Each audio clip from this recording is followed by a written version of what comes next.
Hello, welcome to the next episode of the Informed Entrepreneur Meet the Members. Today we have Keith Langbo with us. Welcome, Keith.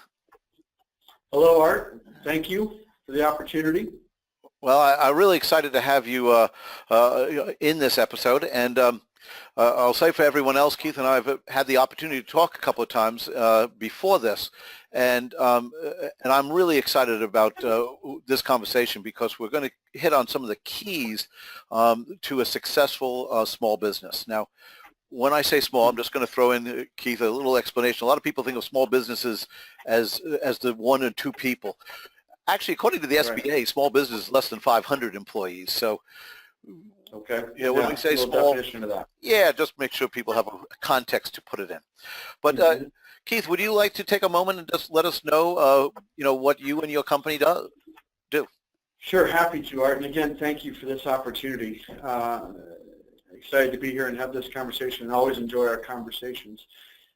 I have a professional recruiting firm called Kelaca, and we are a full-service professional recruiting firm that helps select clients throughout the United States primarily, roughly in about 20 or so states right now, identify top talent. And while recruiting and staffing is not a unique industry, I believe the approach that we take in terms of understanding and identifying the culture matches for our clients and our candidates is relatively unique and a differentiator in the space. But we help clients throughout. We are headquartered in Raleigh, North Carolina, and started here roughly 3.5 years ago, and are grateful to have just opened our second office in Richmond, Virginia, in August of 2015, a couple of quarters ago, and are now starting to plant the seeds for our third office, likely to be in Charlotte, North Carolina in 2017. So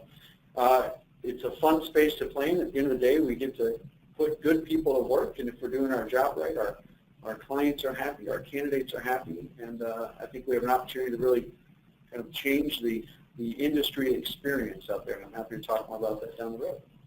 Excellent. All right, and I think it's fair to say that you've had a fair level of success. You started off with just yourself 3.5 years ago. Correct. And not only just yourself, but you basically knew nobody in the area because you had moved to the Raleigh area. Is that correct? That's correct, Art. I had the good fortune to learn about the recruiting space under some mentors at a business up in Michigan, headquartered in Michigan. I was able to take that business from one office, one very small office, to now 10 offices across the U.S. and had a great experience learning the industry and learning the business. But like many others, thought that, quite frankly, it could be done better, and that there were lessons and things we'd done along the way that we can improve on. And so when I started to come up with the idea and the concept of what Kelaca is trying to provide to the industry, I looked for a great market, and Raleigh checked all those boxes. And while there's many great markets, certainly in the Southeast, Raleigh checked all those boxes. But one of the unique parts that I wanted was that experience of starting something from scratch, and literally came to Raleigh not knowing a single person, and I was getting my family settled into a new home at the time, and kids settled into school, and so we were living in hotels, trying to get that finalized and bouncing around. And I went down to the hotel lobby one morning, had already incorporated the company and so on, but went down to the hotel lobby and pulled out my laptop and said, okay, it's day one. I got to meet some people, and set a goal of meeting 600 people, or at the time I called it 600 coffees in 6 months. Wow. And so in order to break this market cold, yes, it's a lot of coffee. I learned how to drink decaf quickly. But I set that goal, meeting 600 people, having 600 coffee meetings in 6 months, because I had to get into the market. And that was one of the experiences I wanted to have, and one of the many reasons I'm earning my gray hairs and so on now. So, yeah, started Kelaca from scratch. Very glad to have added about a team member or so every quarter since then. And then, as I mentioned before, opening up Richmond, and now getting ready to open up our third market next year. At least that's on the plan. And so very happy to have that level of success, if that's the quantifier for success.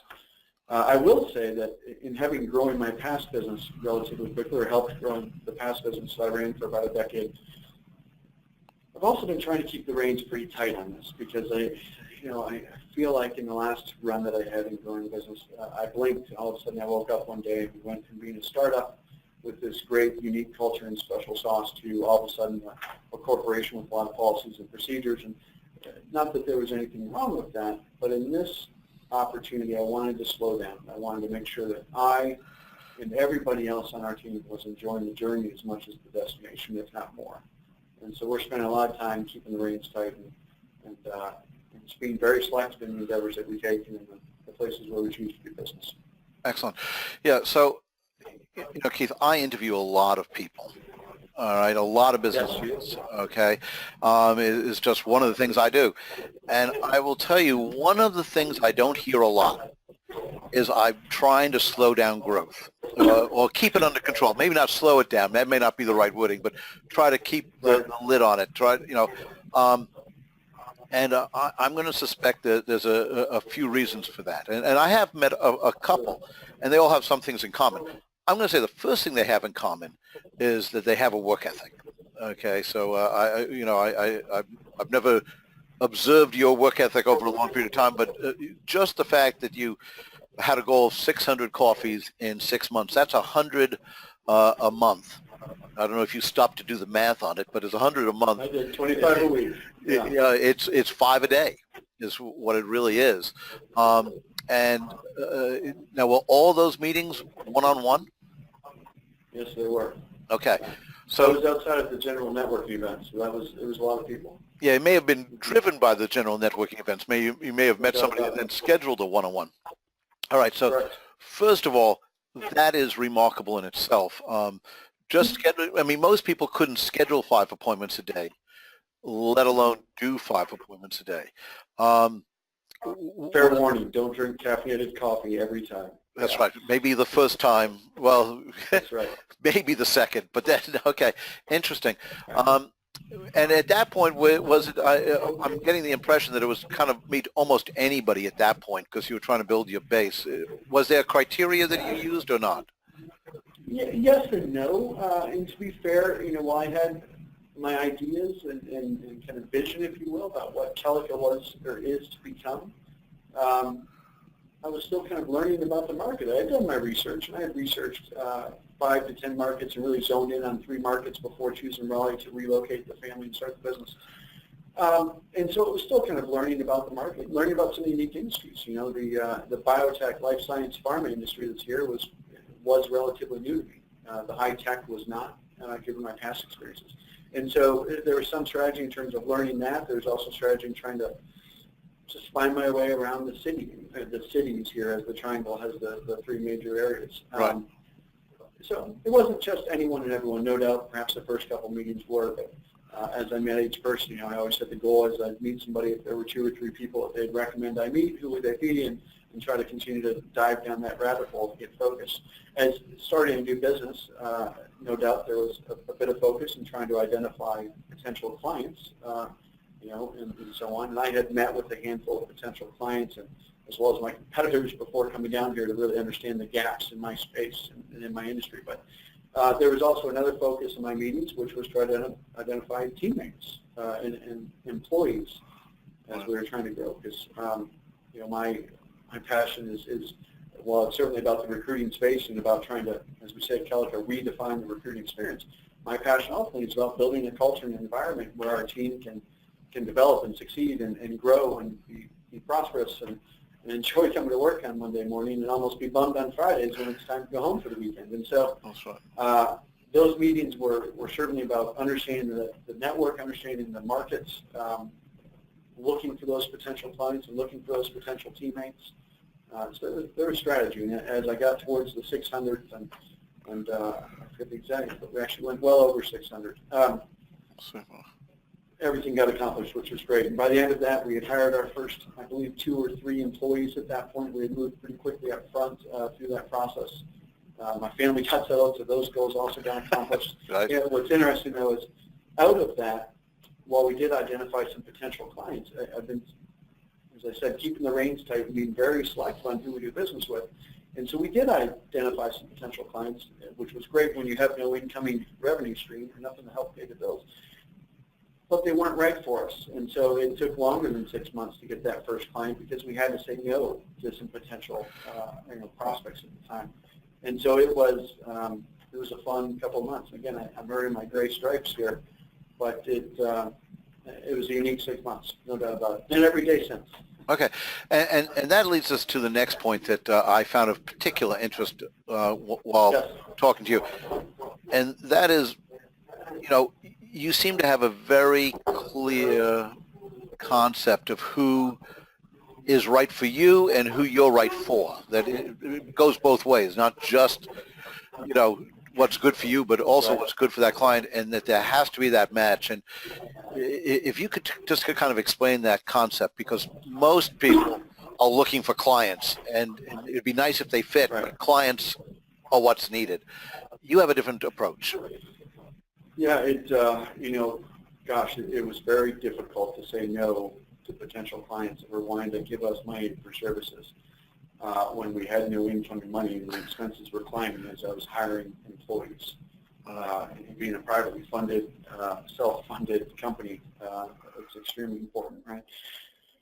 That being said, I mentioned my last company and the great experiences I had there and the lessons learned. And one of those lessons learned was we kind of rode that roller coaster up, coming through the Y2K pop into, and all the way through 2008-9 and the recession there, and being in Michigan, quite the recession comparatively to the other states. But I went through a lot of those experiences. And what I found there is that we were saying yes to most things. And not only did that affect our niche and our core specialty, but it really affected our culture internally and who we were. And we became what, I'd say they're, again, a fantastic company.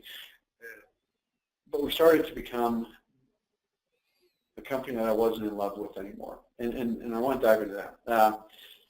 I believe that the recruiting industry has earned a pretty negative reputation over the years and has sort of commoditized itself. And we have become these, in general, I'm generalizing, recruiters have become these body shops that are purely playing a numbers game. And they are throwing as many resumes over the wall to see what sticks. And hoping that if they throw enough over the wall, their clients are going to be forced to hire somebody.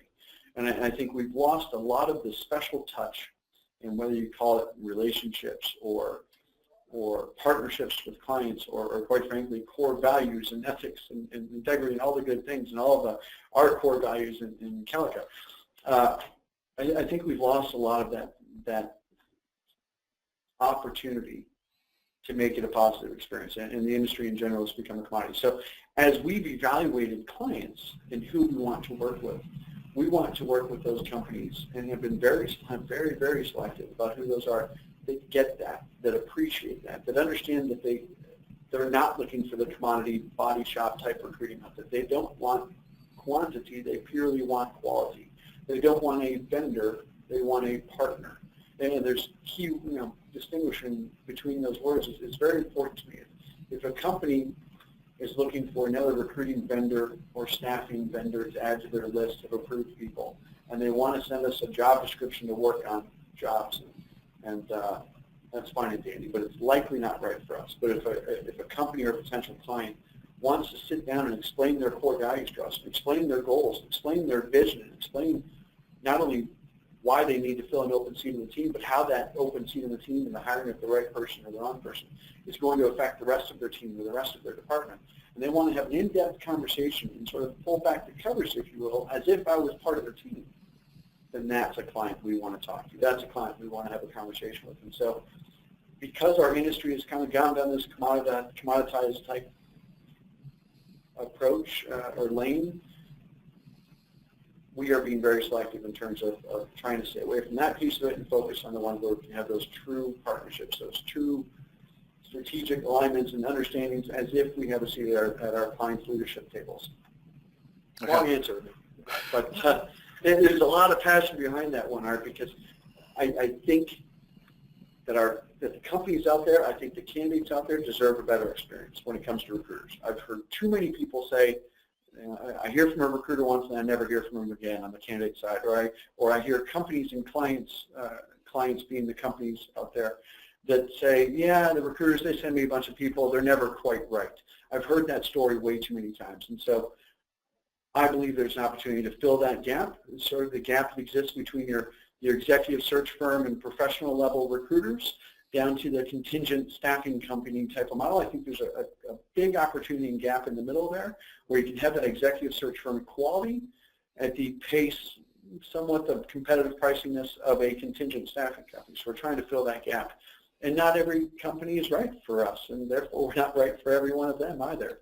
And so we've been very diligent in our criteria as to who we will and will not work with. Okay. And you said something interesting that I'd just like to explore just a little bit, and that was that, that the ideal client is one where Yes. you can be part of that leadership table, part of the C-level type executives, not that you're technically a C-level executive within their company, but that you interact that way.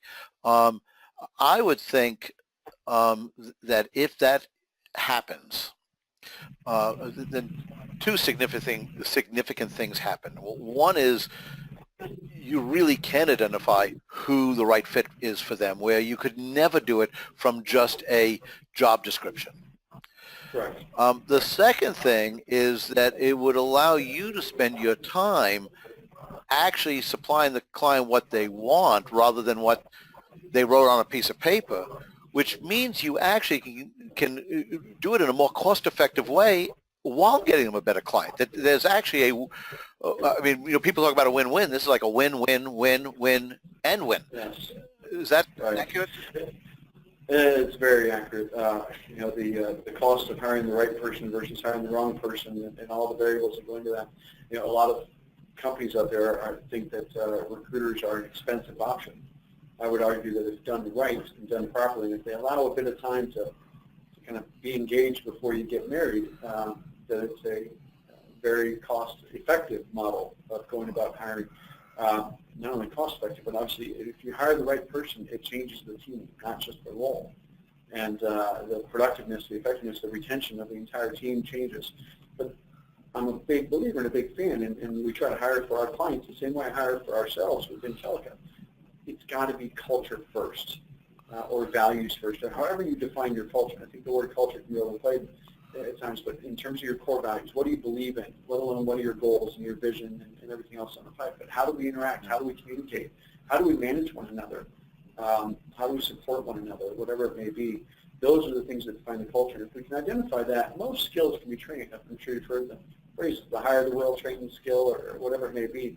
We're big fans of that, and so we need to, again, being selective in our clients that we work with, we need the companies that believe in that as well and are willing to open that up for that conversation.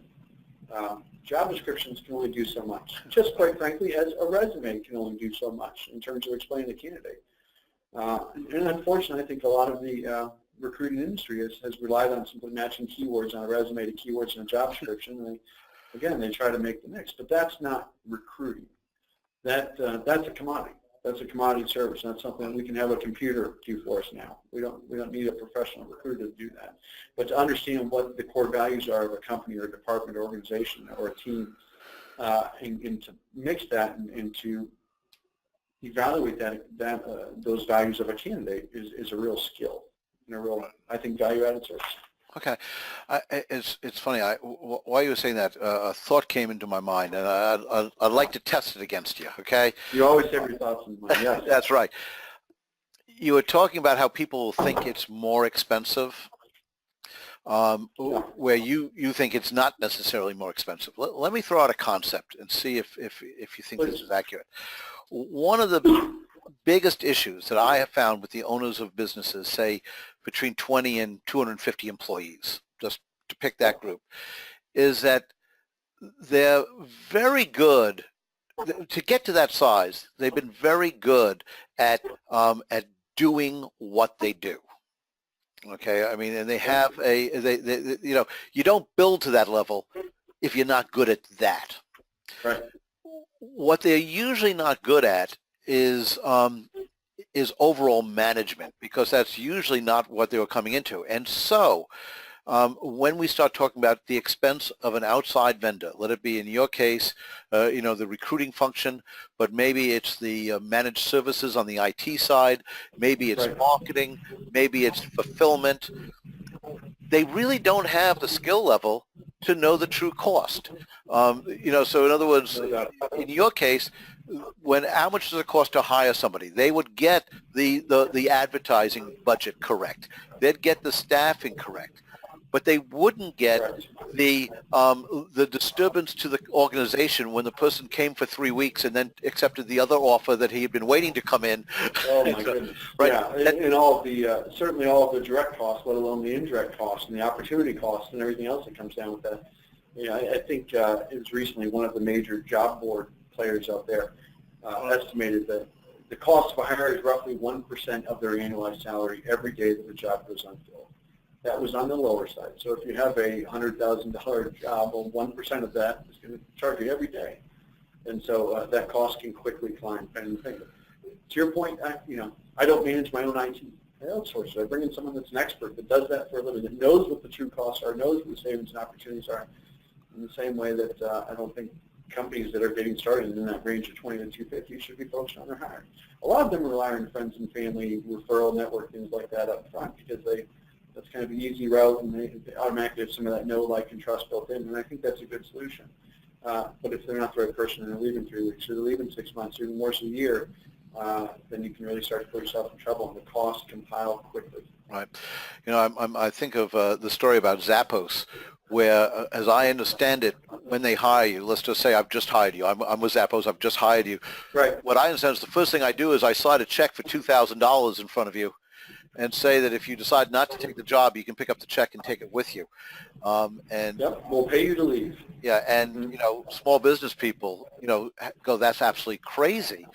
Where I'll argue, and Zappos will obviously argue, that $2,000 is a very well spent $2,000 to get that person to leave before they come, rather than That's 2 right. months after.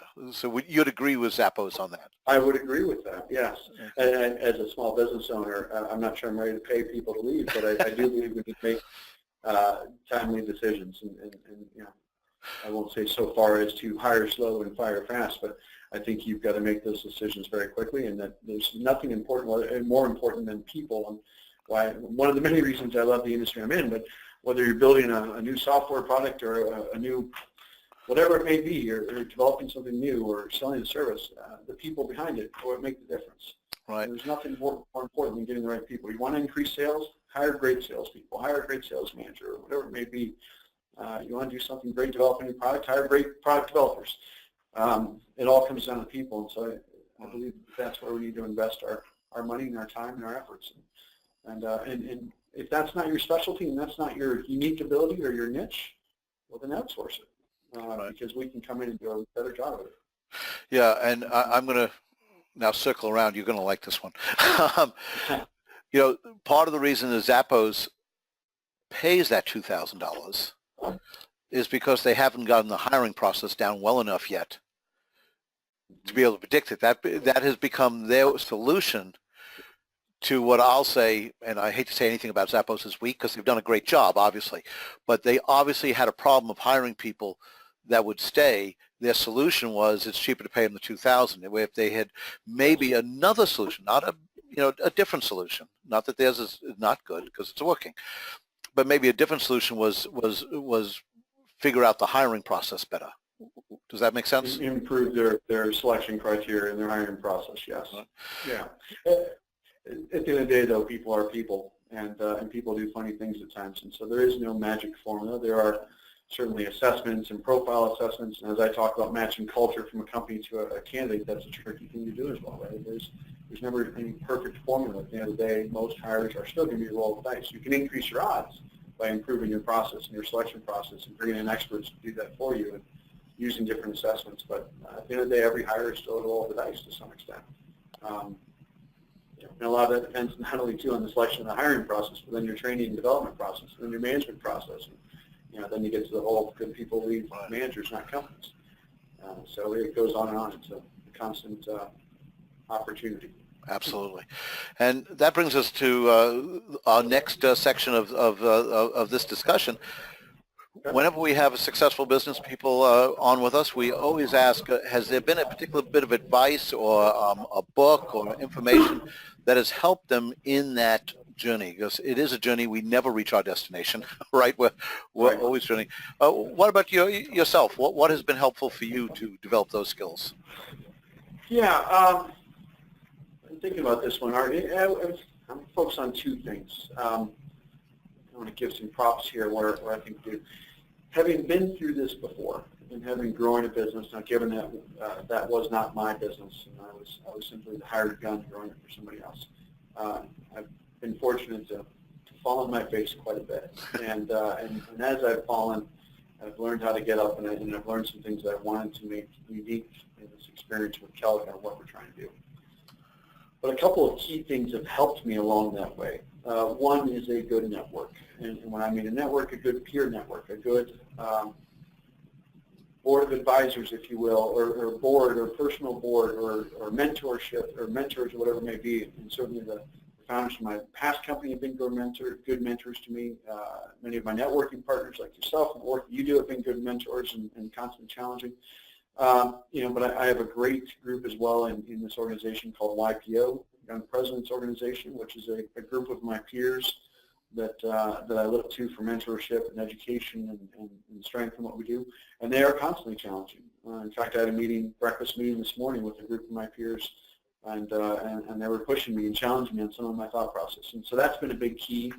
I think it keeps me grounded, keeps me challenged, keeps me pushed. Whether it's a group of peers or a mentor or a coach, it's important to have that network to help you. As a small business, I don't have as a privately funded small business, I don't have other investors or other people that are knocking on my door every day, and so it's nice to have that group to support.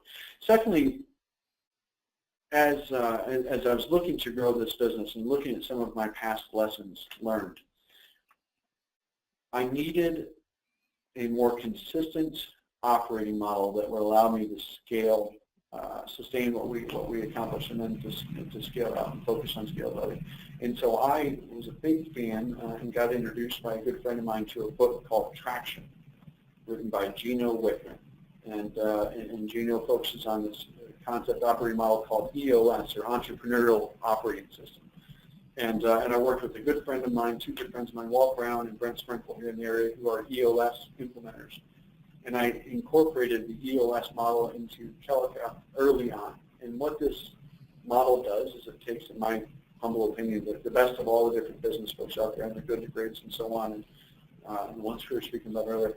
And it simplifies it down into 6 key components as to how we manage and run our business, with the ultimate goal of building a sustainable and scalable model where it's not just me on deck, but rather it's a team. And so as I look at lessons past and how I had a very leadership-driven culture in my past business, to now a very team-engaged, kind of from the bottom culture-driven business, I give a lot of credit to the EOS model and what that's brought to us, and how we manage our business, and how we are constantly course-correcting our ship on the path, and making decisions, and communicating, and dealing with issues, and managing our data, and managing our processes, and managing our people, and ultimately all of that pointed towards one consistent vision shared by all. So EOS in that book, Traction, has been very helpful. Okay, and those two gentlemen you mentioned, are they consultants who help with that process, or? They're consultants, and Walt and Brent. And again, I think there are consultants in a number of different markets that do this EOS. I know that Walt is on kind of the elite team of consultants that meets with the author of that book, Gino, and so on. Whether you use a consultant or self-implement or whatever, pick up the book. As a small business owner, that EOS model has given me a lot of, in a day, and as Walt always says, a lot of freedom in what I do and how the business runs. And so it's been very helpful. Okay, so I just have to kid. So this book has helped you. I'm going back to a comment you made earlier that you like to have a business that people are a little disappointed that it's Friday, right? So this gives you a business, unlike most, where you actually can take the weekend off, but it also gives you a business where you're not particularly excited about that, Because you're having so much fun. That's correct. It's not work. Yeah. That's exactly right. I'm taking next week off to go spend it with family, and I'm going to unplug. Now, tell me another business founder or entrepreneur that is 3.5 years in the business that's doing that and doing it pretty consistently. But it's not only because of EOS. Obviously, it's because I have a great team here as well, and I have to give all the props there.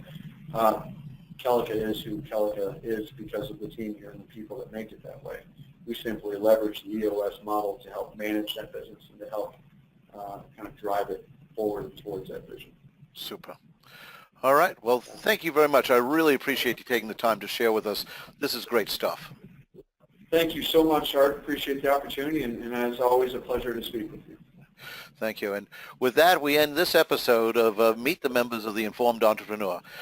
Till next time, have a profitable week.